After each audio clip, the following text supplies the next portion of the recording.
the most important thing is that the creator has something to say, something to convey, because we do this art not just for ourselves, but we do it for others. Because when we go, the legacy stays. So whatever it is that you create, you need to have something to say, some kind of, preferably positive, because there's enough negativity in the world. But I would say that's definitely a priority as far as being an artist. And as well, when you're fronting a band, having this knowledge of not helping, but spotlighting your players that plays with you. Or anybody in the project. Exactly. Because it's not just about you. It does take a team, and I think team effort is a large part of it. Yes, so spotlighting, making your artists shine, making your players shine, and your team, have appreciation for your team. That's a good leader. Listening. Preparation. Preparation, yes. Yes, don't show up ill-prepared when the others on your team are prepared. I think it's extremely disrespectful when people show up and they're half-assed. It's not acceptable. Also, listening and communications are very important. Communicate, be detail-oriented. And musically, I think an artist, you have to be and learn how to be yourself. Be secure in what you say, be secure in what you do when you're on stage, be secure in the direction that you have taken. For us, we're completely good with that. Although we experience other venues when we created CBD, we knew that was something that was close to us. Mm-hmm. So be who you are. And don't be afraid to explore. Yeah. I think exploration, because we're always evolving as people. You're not the same as you were even 10 years ago, 5 years ago. Think about pre-COVID, the things that you did, how you behaved, and how things have changed since. How you maybe have developed some good habits or bad habits, whatever, but we're always evolving. And I think it's important to roll with those changes. And I think your creativity also needs to do the same. And create like camaraderie with your team. I think it's really important to do that. Yes, the quality of the player is important, but the humanism of the player and the relationship you build with them is as important, if not even more important. Because you can work on the music, but it's really difficult to work on humanism. It takes way more time. Yeah. Or that. So, and then musically, I think what's important is having this spirit of always seeking and advancing, as Tracy mentioned. And experiment try too. New things. Experiment. Sometimes you'll be conservative, and sometimes you'll be progressive. But fall on your face. Yes. You know? I mean, that's where you learn. You learn when you make the mistakes, and done a lot of those. So definitely. So being a good artist is a lot of elements that encompass. And be fearless. Absolutely. Don't care what others think about what you're doing. Because not everybody, newsflash, is going to like what you're doing. The other thing too, I would say, is like art is not competition. So being an artist is not compete with others. It's there's space for everybody. Yep. So what's more important is to find your venue, your space, your sphere, and where you feel the best, where your music is a reflection of yourself as a human. And then this music, if you're really into it, you really appreciate what you do, it will pass the stage and it will reach more people, and people will enjoy listening to you, seeing you. Because there is room for everything and everyone. The universe is infinite. We don't know. It's beginningless and endless. So we don't know where it ends. So there's always going to be space. So do it. Yes. That's it. Hashtag just freaking do it, okay? And enjoy.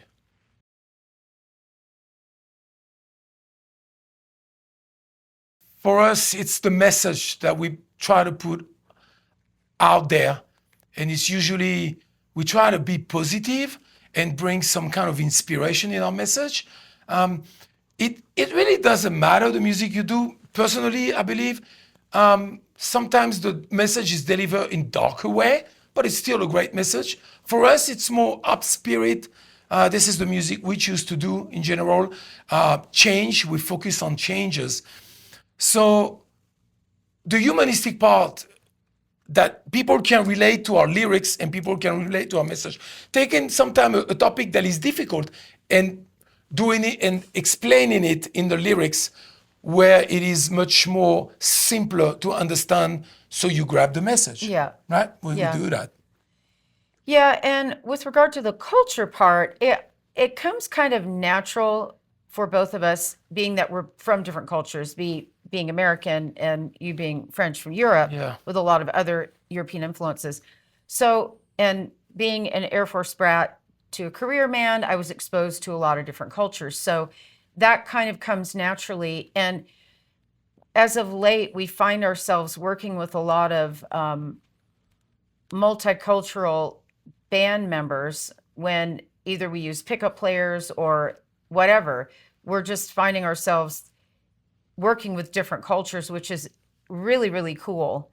And you get their take on something, and you have to be very respectful of their mannerisms, their ways of doing things, or even in America, Absolutely. because America is such a huge difference between Los Angeles and when you go to the South. It's like they could be two different countries. So you have to be very respectful and watch what you say, you know, be mindful of the things that you're doing and that kind of thing. I think it's a matter of awareness too, I think. But we do try to, like, for instance, we're going to Japan and touring in Japan. You are on someone else's soil. So you have to behave and don't pull America into Japan. You can with the presentation of your art, but don't take your customs and impose them when it's not your home. And even when we're touring, Yeah. you know, it's definitely something that we could slip very fast into it. But we try to control that internally and try to work on our presentation, cultural presentation on, of course, the show, but as well the approach. Just how we relate, to others. different people in different lands, different And also, I nationalities. think it's important to stay open, that the open-minded, again. That's the way me and Tracy were trying to keep in mind that I think we're living, part of our mission is to build that culture of peace. And so being peaceful, relating with others, with culture, is one of the strongest elements to bring this message of peace, this message of wellness, that people like to be around you, even if you're in a different country or if you're in a different, so many differences, and our differences is what we have in common. So the humanistic part is really important in the music. And I think the cultural part comes when we, how we present it and how we relate with other people. Yeah, when it comes to the respect part, when you are working with other nationalities of people, and be mindful, like I'm going to go back to Japan because one of the many things I love about this country is they are on time. So Americans, if you tend to run late, you can't. They look at that as very disrespectful. And it is. I mean, as an American, when someone's late, I look at it as a disrespect to me. And little things like Rory, what she did. a business card. Yeah, we had this amazing violinist play with us on the first tour that we did. And we were there for sound check at one of the clubs. And she was 15 minutes late and just, you could tell she was just frazzled and just carrying this heaviness. And we're like, no, it's cool. We're setting up. It's fine. You know, we're a little more lax that way as Americans, but the Japanese are always on time. Another little thing that I wanted to point out, because Americans sometimes discard the business card.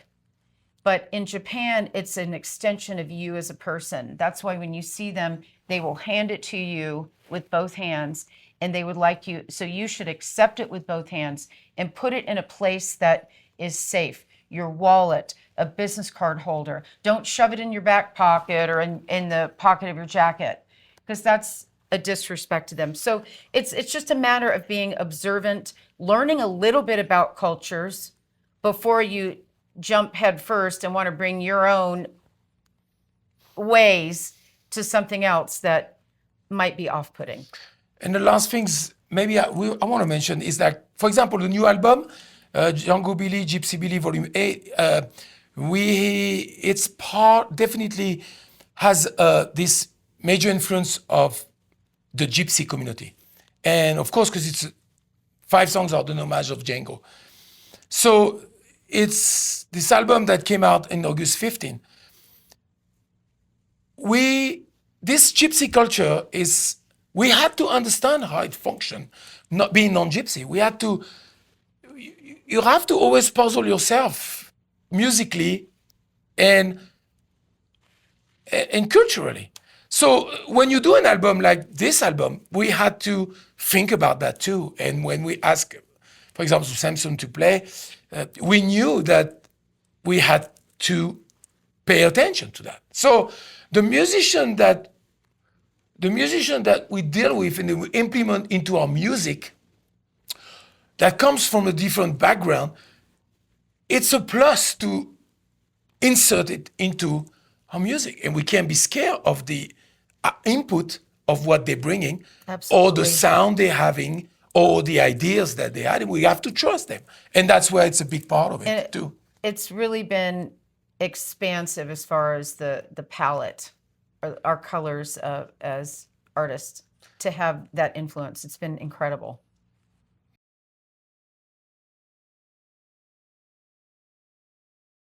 The main thing for me would be, as far as from teachers or professors, that kind of thing, would be discipline, and don't seek praise or validation, because once you do that and you're swayed by, in Buddhism we call it the 8 winds, which is praise is one of them, it can affect how you move forward and progress.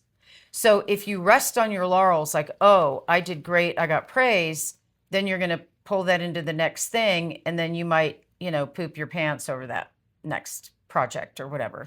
So always, always, always discipline, and do not expect praise. Validate yourself first before you seek it outside of yourself. I think that is the most important thing as far as from teachers. And mentor-wise, I would say, like spiritual mentors, of course, we have those, and then musical mentors. For me, as a singer, would be Ella Fitzgerald from the time I was a little kid. So just listening how she would deliver phrases and what she would do in scatting, and listen over and over and over and over. And also a lot of sax players and how they phrase. That's really how you get good. And I usually don't want to meet those kinds of people that I admire their work, because I don't want that, if I'm disappointed in meeting them, I don't want that to tarnish how I feel about their work. So I know that might sound a little bit weird, but because when we're little kids, sometimes we want to meet, oh my God, I want to meet this person. You have story like this. Yeah. People say that. And sometimes you're disappointed. So I'm glad I never got to meet Ella Fitzgerald, and that I just hold her in the highest regard, because can't compete with that one. Yeah, that's good. I think the teachers for me was, I never went to school, music school, so I learned everything from teacher that I was hiring. And as also each teacher for each type of music, genre of music that I went to, there was different type of teaching. Whether it's classical was a way of doing it, the jazz one was the way, the gypsy, and then for example in blues, everybody has his own style, but That's what I was looking for, because there was a one-on-one relationship, and I was really interesting in the one-on-one. So it's different for everybody. Some like to go to school and then side teacher. For me, it was my main way of learning, or of working on my own, practicing on my own. Teachers was always a way to get information, that was pushing me to try to get something that I was never able to get, or I didn't say. I said to myself, well, I'm not gonna get this. It's way too high for me. It's way too difficult. I'm not. But there was a way, there was always a way for them to motivate me. And maybe that's what I liked. I liked it, the one-on-one. Sometimes very strict. My jazz teacher, Edwin, was really strict with me. And that is the fact, that's personal, and that's what I like it. Mentor-wise, when it was people that was not in the same room with me that I study, and I never met, which is usually famous people, I was trying to dig from them the way they were, the style that they created on your own. Miles Davis says it takes a long time to play like yourself. These people, whether it was the sound from Van Halen or Stevie Ray Vaughan, that you hear one note, or BB, you know it's one note, but as well the phrases. So it was really interesting that those were teachers for me, but they were not in the same room as me. It was more like listening to them and thinking what it would be of a one-on-one. And I always suggest to do that. What would it be to study one-on-one? How would it deliver them? Some are good teachers, some are not. I teach. I know that when I teach, I learn as much or even not more than the student that I do. So, Well, yeah, for teaching, you learn more about yourself as a yes. teacher than I. That's how Yes, I've always absolutely. felt. Yeah. And the mentor and mentee relationship is essential for me, because as a student for life, I absorbed it, and I absorbed what they were giving me. Sometimes I was rebelling with it, but they knew that they had that, lucky me, that compassion. So, but it's the way you pick your teacher too. So make sure if you pick your teacher, make sure there's somebody you Yeah, jive because in it, right, it's Tracy? not always a fit. Correct. You know, I think back to marching band. Yes, band nerd. And I had both in middle school and in high school. They were amazing conductors, just great band conductors. And I was a horrible kid. I was just nasty, especially to the second one in high school. I don't know why. I was just kind of rebellious. And it was frustrating because I was always first chair. But he still, and I still saw in him that he was trying to teach me things. And that's why I think my rhythm is so solid, is that you learn that marching 8 to 5, and it's just in your DNA at that I point. wish I've done that. Yeah, it's incredible. Definitely. I don't know, teachers don't really get the respect that they deserve. They should be paid astronomical amounts of money for what they offer to your children. These are probably, I hope anyway, the most precious thing in your life is your own children. And if they should be paid Yeah. an astronomical amount of money. Well, education is a very important factor in society. Being educated gets you a lot of freedom and gives you a lot of opportunity to create your vision. So being educated doesn't mean having always highest diploma. It's mainly educating yourself how to absorb the material, educating yourself how to make that relationship with your teacher, which is what I did. I really every time put 100% into that lesson, and the same with the practice. I remember I saw a story of Steve Vai and Joe Satriani. So Satriani was the teacher of Steve Vai. And Steve Vai said he used to come and Joe Satriani used to tell him, okay, show me that, you practice it. And he said, oh, no, I didn't do that. Oh, he did it wrong. He said, well, no need to carry on the lesson. You come back next week. Yeah. Bye. And yeah, bye. And Steve Vai said that was amazing because I was pissed, but it was amazing because I was able to really work and get that discipline, which is not for everybody. So the teacher has this mission to do as a student for life. Absorbing is, I think, an essential part of carry on being a musician and artist. Same with any kind of mentor. And if we're talking about not only musical mentors, whatever your spiritual or religious mentor, whatever that is, the things that I've learned about my spiritual mentor, the guidance of Buddhism, is that you really have to walk what it is that you're talking. You can learn something theoretically, and this could even go back to being an artist. You can learn things in theory, but you have to do it in practice. So you can say that happens all the time. We have politicians that do this on a daily basis, say one thing, do another. But it doesn't really work. I think with art, anything in the arts, you're going to see through that. It's very transparent. So don't stop. My lessons is never stop learning. Never. That's the only way to really enjoy music, art, and the relationship between artists. Yeah. There we are. It's back to the body, mind, and spirit. I hate to sound like all No, it is. hippie about it, but not I mean, hippie. it's not really hippie. It's just It's a fact. human or any living creature. It's body, mind, and spirit. So just Keep studying, yeah, keep learning. keep learning.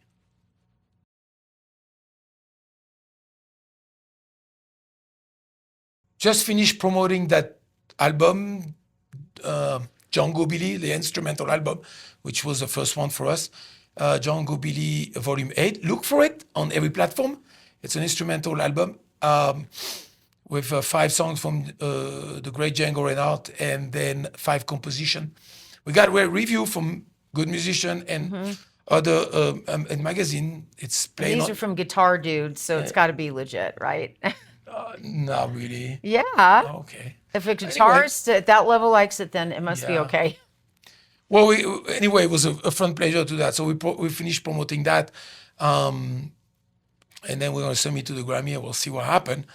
And then we working on 2026. I think that we're excited because it's a kind of a curveball, right?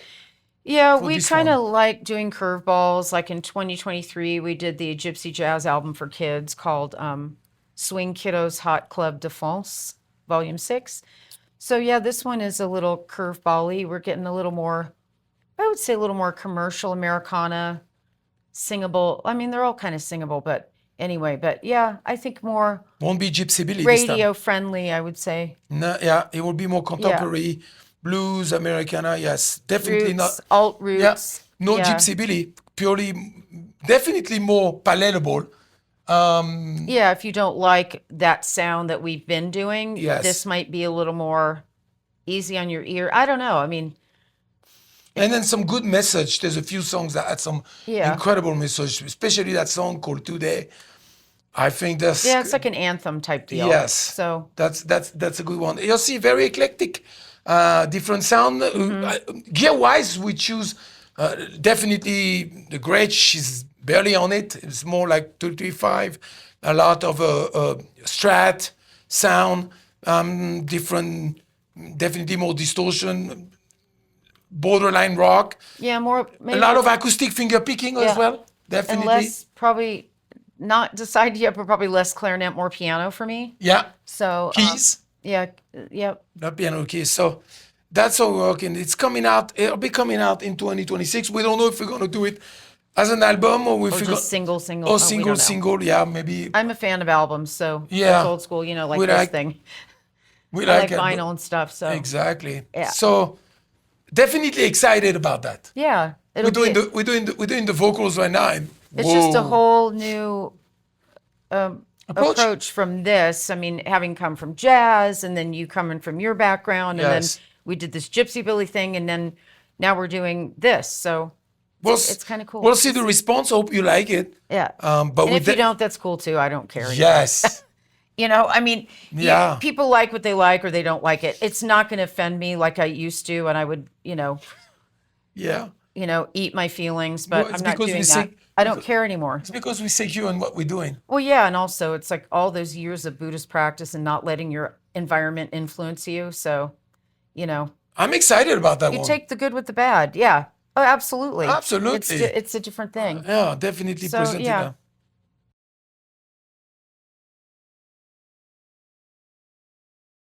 Well, the arts in general unites people. And I think society can definitely benefit from uniting in positive ways, mind you. But think about it. When you go, if you've been to the Louvre or you go to the Met, wherever you're going, whatever museum, I don't think you're looking at that work of art and wondering what their political views or religious affiliation is. I just think you're looking at the art for what it is, for its beauty, if it moves you, if it doesn't move you, and then that's okay too. But it stimulates dialogue. It also stimulates the economy. Think about big festivals, big concerts, when yeah. people fly into cities. Like, what was it? Not Ozzy, but I remember. Metallica or something. Metallica, With yeah. all those people were like, book it. Oh, no. Sorry, it was Van Halen. People, when they gave their last shows, the last Oh, yeah, yes. tour, people were flying everywhere, booking way in advance. Yeah, stimulate the And economies. it will stimulate the economy. Even the after war, remember? Oh, Well, during World the War war- II. Yeah, World War II. World after- War II, yeah. People were miserable, and then Yeah. the arts was the way to an outlet, right? It's a great creative outlet, and then it might stimulate you to go, oh, I think I'd like to try that. I'm interested in that. And then you find you have an aptitude for it. And so you go with it. It's just you can't lose, and it helps with math and science. There's studies on that. Don't ask me to quote them, but I will if you give me time. But it's sad, but in a lot of public schools, it's the first thing to be cut, or is the terrible. art department, whether it's music, arts, dance, whatever. It's cut because people think it's extracurricular, when in fact it should be an emphasis. Yeah, you're good at music, you're good at Yeah. math, and vice versa. Yeah, it's very sad that that's what happens. Also, art is important in cultural exchange between countries. You could see that politically between countries when there's big meeting, they exchange gifts. We went to the United Nations, and we saw that most of the gift between countries. You went in the United Nations in Switzerland. You can see it's potteries, it's painting, Yeah. it's art, it's exchange. They exchange art. So it's definitely I would say it's the highest form of currency. Personally, I would say. And- yeah. Right. So highest form culture because it's respect and something from your country. So that was used a lot and it's still used nowadays. But just look on a regular day-to-day level. If you're buying someone a gift, whether it's a birthday, Christmas, or whatever, It's art. It's usually something related to art. It's music. It's a book. Yeah. It's concert tickets, going to the opera, a ballet, whatever it is. I mean, those are gift ideas for me. Don't get me wrong. I do like the other stuff, big time. But it's that. But even like, look at a piece of jewelry. Yeah. It's art. designed by someone. It's cut by a gemologist to get the best Yeah. diamond cut possible. Oh yeah. So there's artistic ability put in everything. Art is the most. Yeah. It's probably one of the most powerful. With language, it's one of the most powerful Positive weapon. positive. Yeah, it's a positive weapon. And it's everywhere. You go in a city, where you want to go? Because you see the architecture, you want to see that church, you want to see that's the stairs. You go to San Francisco. I mean, it's the city is a piece of art. You go to Paris, a piece of art. So art is everywhere. Be aware of that because we really have to understand in this century more than the other one. Because in the century. The 20th century, there was a lot of destruction, a lot of art that was destroyed because of war, But hopefully this century will be a century of peace, and the art is gonna be such a factor for communication, for understanding. Sometimes you don't speak a language, but A piece of art might be what communicates people who, to artists who are gonna melt their culture together, and that's gonna bring this tremendous. Well, even fraction. working with other side musicians that don't speak English, you work it out, and the art is the connector. Correct. That's what happens. We said, okay. The other thing that's really interesting of art is like they say it's a universal language. Yes, it is. But art is a good way as well to resolve conflict. On the micro level, which is familial, you can listen to a record, you can change the mood with something, and then resolve conflict when you're in the midst of dialoguing, unfortunately, with war or political or economical confrontation.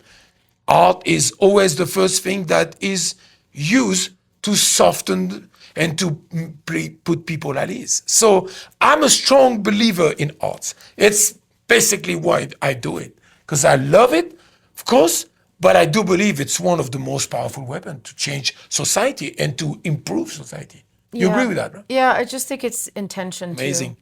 That Intention. because there is art in just there are elements of art in just about anything. There's elements of art inside of surgery. There's elements in art inside of the software developer. Yeah. Or creativity. car manufacturer. There's some sort of creativity within that. So if you are an artist, keep doing your art the best you can. And if you're not, there's art inside of you. And if you don't, but you go out and you appreciate and you keep buying books, records, tickets of concerts, well, then thank you. And so let's all join hands and sing Kumbaya. No.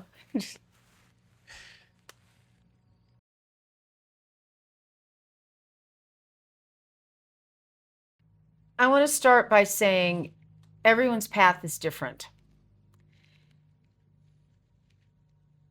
Is it a lonely life? I would say can be secluded and almost to the point where it's intolerable. Due to the fact that we live in a society that is designed around the 9 to 5, and that's what we're taught pretty much our whole lives, that's how you should be, and you should get married by a certain age, you should have a couple kids by a certain age, you should get a house by a certain age, and then get divorced by a certain age. That's usually the American dream. That's how it goes down. So white fence speaker. Yeah, whether it's a picket fence or you got chain link, whatever your poison, But everyone's path is different. I think the sooner someone is honest with themselves, in touch enough to say no, and puts themselves first in regard to their own happiness, because that happiness looks different for everybody. Someone else's happiness might be as simple as just going to work. Yeah, just going to work every day and getting your 2 weeks a year or whatever. I mean, and bravo. But everyone's path is different. Our DNA is different. So I would not say it's lonely, because when you are creating, it's like you're in the own, I'm only speaking for me, but I feel like it's the only thing besides animals where time stops for me. And everything else is blurred. And it's a type of focus that I can't really put into words. And when you have that experience, when people don't, it's hard for them to relate to what you're talking about.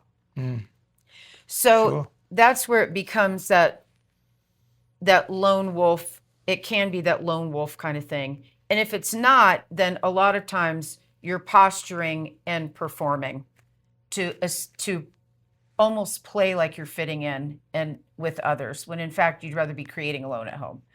So in that regard, yeah. But I think that you have to be secure enough to be able to kind of stand on your own and be okay with that and not being the norm. I've seen a lot of statistics of what I just mentioned, And a lot of those people are unhappy. So if it's someone who's single, no kids, they're a visual artist, a lot of those I've seen. And that's all they want to do. Why is that frowned upon? Why is that, oh, she must be lonely? No, she's not lonely. She's loving her art. Because the receiver can't process that information doesn't make it wrong. It's that you don't have the capacity to understand how that particular person lives. That's okay too. But I was never a kid that was ever lonely because I could entertain myself doing anything. Same here. You know, it's just when people, oh, I'm lonely. I feel terrible. I feel so sad for those people when I hear if someone is lonely. Because that for me is completely foreign. I can pack anything up in a nice size carry-on because I do have to have a couple of pair of shoes. But go drop me in the middle of whatever country where I don't speak the language, I would feel just as at home and be just as entertained. So, but everyone's wired differently. Absolutely. So is it lonely?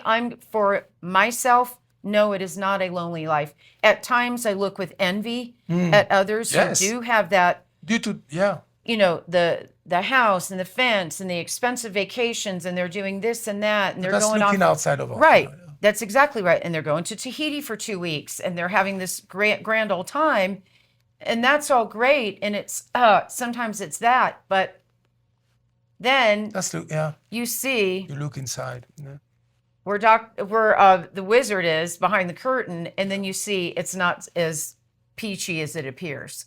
So happiness is internal, individualized. Nobody can dictate what your happiness is. You got one shot in this current lifetime. The one thing that you cannot get back in life, you can make money, you can get a new car, you can get new clothes, you can replace anything. We've experienced that in LA. So many people lost everything in these fires, and still more fires are popping up. The one thing you cannot buy compassion, and you cannot buy time. Absolutely. So it's up to you to be happy. And if it's that kind of secluded kind of lone wolf life, then so be it.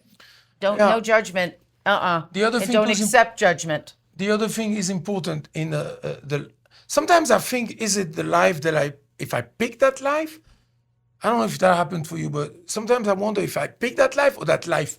Oh, I've always thought it chose me. Yeah, it chose me. That's exactly what I was related. It chose me. So because it chose me, it was meant for me. So my DNA, my personality is always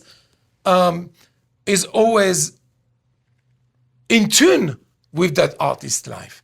Because number one, the time when I was practicing, recording or anything, the time goes so fast that I have no understanding what's going on. It's oh wow, really? Yeah. Because there's no notion of time in the art. Now the other thing too that's important, that was very strange for me, is that I met you, and so by meeting you, I couldn't believe that somebody. Best day of your life. Yeah.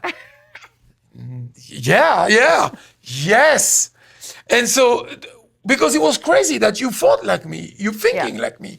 So I was like, oh my God, not only I'm going to be alone, but now I'm going to be with somebody who thinks like this. So, whoa, it was another level. Well, because your karma takes you where you're going to go. Yes. So, yes, the life chose me, because I could have gone to med school. I could have been a surgeon, but it wasn't pulling me enough. But the other thing too is that you committed to that. You're still committing to that life. Right. Of artist. I mean, yes, like it's the a same I conscious am. commitment. And that's why. Because if I didn't commit, I would have done what my dad wanted and had letters at the end of my name with a tag. And that's part of our love. Yeah. It's part that artistic is part of our marriage. It's part of our. And you've got to be in love with art. You just have to be in love with the creative process. You got to be in love and be okay with not being the societal norm. So the other thing too that is important to remember. That's a great thing about LA is that there's tons of people like us. Yes. Yes. So you get outside of the major cities and it's a lot harder. The other thing too is, how do you relate with others? So as an artist, I don't know, I feel the tendency of being more open. It's not everybody like this, but since we have to go out and perform, we have to mingle with the people. sometimes a lot, sometimes not, but we always constantly relate it to others because art is somehow communication. So we communicate. But even so, what I learned from this life of artist is I had to focus as well on the spiritual base as much as the physical, but the fact of doing art was as well related to my state of spiritual state and how I relate with it and how I take care of my spirituality. Lucky me and you, we found this wonderful Buddhism, and we still get encouraged and motivate ourselves and read it for great mentors like Herbie, for example, or Dissect, we get our mentor, who paid attention of the power of art and how our life as an artist was sometimes wonderful, is sometimes wonderful, and sometimes, like you said, it's a ball with internal ball. Not that it's not for other people, I understand, but there's an element of unknown that comes into the art because of what we said prior to in a prior question, that it's the first thing they cut. So when the budget is cut, so there's a financial element that comes in play when you don't have, because you're not sure to have a cigar.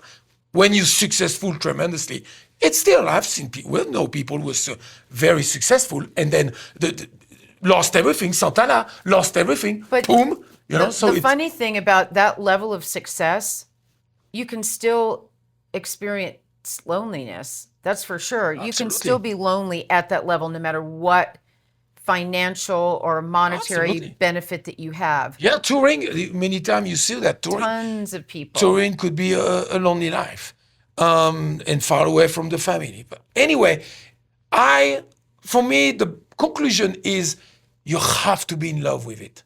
If you a young person and you say, I'm in a bridge now, I don't know which part, you have to be in love with it.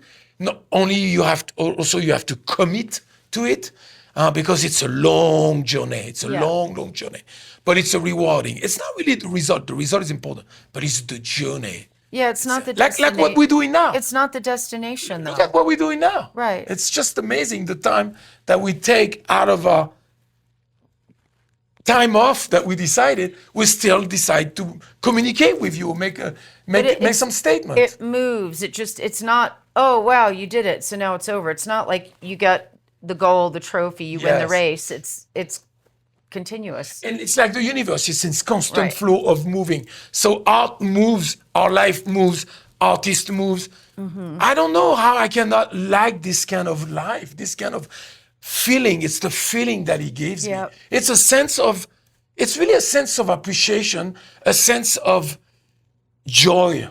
Something about art is a sense of joy. You know, it's amazing. So talk with other people about it.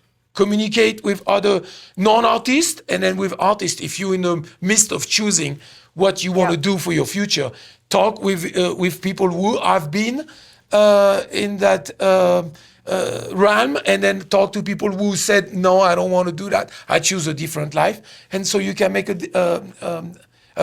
decision for yourself. Because it's not all, unicorns and rainbows and, oh, it must be so fun. No, it's not fun a lot of times. Yeah, there's a lot of honestly, work it's not. There's a lot of work. It's 1% shine, 99% grind. And it's true. So it's true. Yeah. So should we cheers to the life of artist? Yeah, and lack of loneliness. That's right.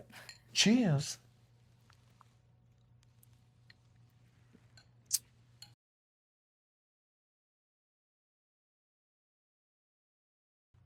This approach of mistakes never worked for me. I made mistakes. I still do mistakes, but I think I basically don't pay attention to it. And I'm going to tell you why, how that's changed. One time I was in a Buddhist meeting and I heard Herbie telling this story where he was talking about living in the moment. And he gave that story. You can go and listen to him. It must be on YouTube.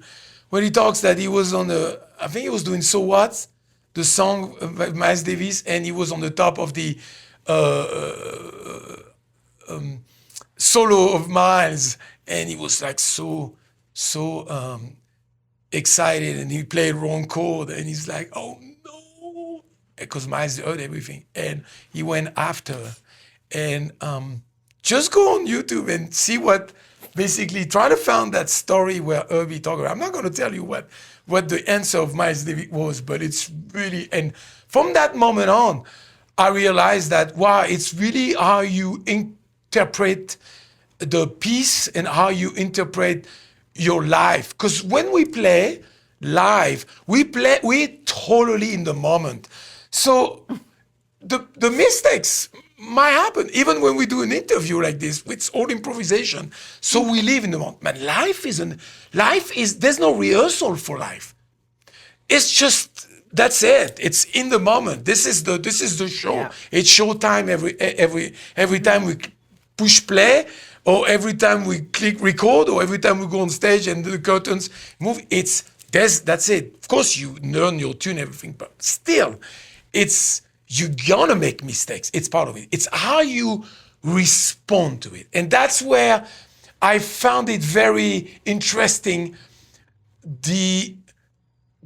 my Buddhist practice, where how am I going to respond? Number one, absorb it. Am I going to be stuck on it? And no, I'm just going to let it go. And so what? It happened. It is part of the life situation, and it's part of the living in the moment, which to me is really the essence of life. I love living in the moment. Doesn't mean I'm a crazy person, but I love to experience. No. Because I love. I'm an addiction. Number one, I'm addicted to clarity. And when you see clearly, and you in the moment, feel like it's a volcano erupting. There's so much joy inside of me. So the mistakes, well, I don't know if I call it mistakes. I call it more like a trial and error, something that I really push the envelope. Right? Well, good answer. I'm on the other side of that coin because I am a critical person by nature, self-critical, critical father growing up. So for me, I've gotten better, but I tend to fixate on the error. Now, there's all kinds of errors. What do I do actually in the heat of it? Internal panic. It probably is more of a personal mistake. Because you're a perfectionist too, Tracy. That's It's if it's I don't really mess up words. That's not what I would mess up on. But maybe I don't know. Believe me, it happens. And you mentioned the recording, and like you go back and you listen to stuff that you recorded a couple of years ago. I'm the type of person I want to redo everything I've ever done. I know it's not healthy. Even if there's no mistakes. That's perfectionist. But there's no such thing as perfectionist. I'm just very self-critical. Yes. So I will listen and I go, okay. And Miles Davis and his view on mistakes and that kind of thing. Well, some of my solos I beg to differ, but I'm just saying that I know what I would like to happen when I'm doing it. And if it doesn't happen and something else comes out that I don't want to, mainly on my instrument, not the voice, but even vocally, I mean, we're human beings. We're going to have clams. We're not these AI robots. So, but that's coming. Is it part of it? I will say yes, it is. It is. Should you be afraid of it? Absolutely not. I'm better now, but I used to. I don't do this anymore. But when I'd see that I'm not getting a reaction, but I don't know what I expected in the jazz audience. They're not going to be standing up going like this. But when I feel as though I'm not getting a reaction, and then I start to have this internal dialogue with myself in the middle of the song as I'm singing notes, I'd go, oh, they don't like it, they don't like it. So that there comes that critical, even though there's no mistakes. And so my mistake is to do that. So that's a big mistake. But let's talk about a couple of funny little things. That happens to us? Yeah, I mean, I'm going to name a couple for me that In high school, marching band, my horn was in the shop. I had to borrow one, and the middle joint was really loose. And so we were on, it was halftime show, and I let go of my hand just a little bit. The whole bottom half of the instrument falls on the field. And this is a ginormous marching band. This is not just, 20, 30 people. It's like 120 or something. So I'm finishing the rest of the halftime show with half an instrument in my hand. That was funny, but we're taught carry on no matter what. So that's what I did. And that was more of a funny thing. Then we did some gig, I think it was like at Sassafras or something, and the reed fell off my ligature, and then, you just had to carry on. The biggest one, and that wasn't a mistake personally, it was to the collective. We were playing the Saban Theater. We had a great sound check. It was this one. A total of 3 bands. The Saban is like the Wiltern, maybe 2,000 people, something like that. And we had a great sound check. The crew made their notes and whatever. They were a novice crew, but the sound check itself was fine. Then it came time, band number 1, they do their performance, it's fine. Then it comes time for us to do ours. Nothing was working. No vocal mics. All of the settings got reversed. Just the instrument. I wasn't even getting that. Oh, you were not? No. Because you were in the PA system. Yeah. And so in that moment, in that kind of, what do you do when you're thrown that kind of monkey wrench? You go to your, I go to my default setting. We got to call jazz tunes. Yeah. And so we did. We're calling jazz tunes and asked the audience, like, move forward so you could come and hear us.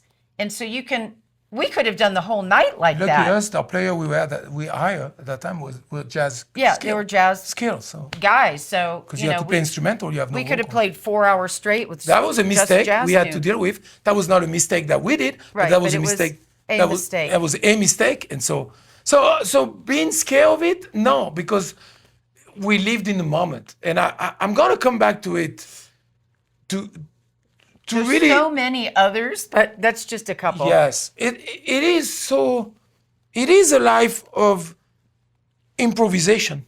Life is a big improvisation. Period. From the age of 0 until your last breath, is an improvisation. You improvise on everything you do. So, your mistakes either is in life or it's music. It's just a perception of how you see it, and how you deal with it, and how you respond to it. So I say that, in conclusion, for me, the mistakes is definitely a spiritual approach. Would you say that? Oh, for sure. It's definitely a spiritual approach. So don't be scared of it. Make them. Don't look for them, but make them. You're going to make them no matter what. Yes. So it's how you deal with the mistake. Just be comfortable with it, and then talk about it, and look at it, and just work at it to make it better. So if you are a self-critical person and you do not like making mistakes, I would suggest finding some way to counteract that, because it's kind of a road to nowhere. You will never be happy with anything that you do if that's always going to be your default setting, where it's that reaction that it should have been better. I could go on. It's not worth getting into all of that, but just in conclusion, live it, breathe it, process it, and learn skills and how to embrace it, and as a professional be able to overcome, like in that moment when we had no sound. I think there was a moment, Jennifer Lopez, same thing kind of happened to her at a performance. Her mic went out. She carried on like it was still on. That's what you're supposed to do. We're taught as little kids when you first start music lessons, you carry on no matter what. You don't stop the orchestra. Won't mention any names, but you don't stop the orchestra and say, I need to start over. That's a big no-go. I know who you're talking about. Yeah, I'm sure some of you might. Mistakes. Let's have a cheers to mistakes. We love them. Keep making them. Keep learning from them. Yes. Don't look for them, but we're going to have a little cheers, and thank you so much. Thanks for listening, and just be happy. Just be happy. We are. Cheers. Santé.